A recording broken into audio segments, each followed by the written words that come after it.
லா இலாஹா இல்லல்லாஹு முஹம்மதுர் ரசூலுல்லாஹி அல்லாஹும்ம ஸல்லி அலா முஹம்மதின்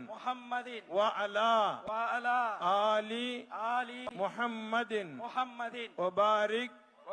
வ சல்லிம் அலைஹி اللهم لك صمت وبك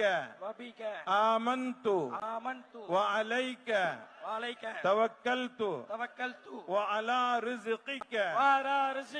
أفطرت فتقبل مني يا الله உனக்காகவே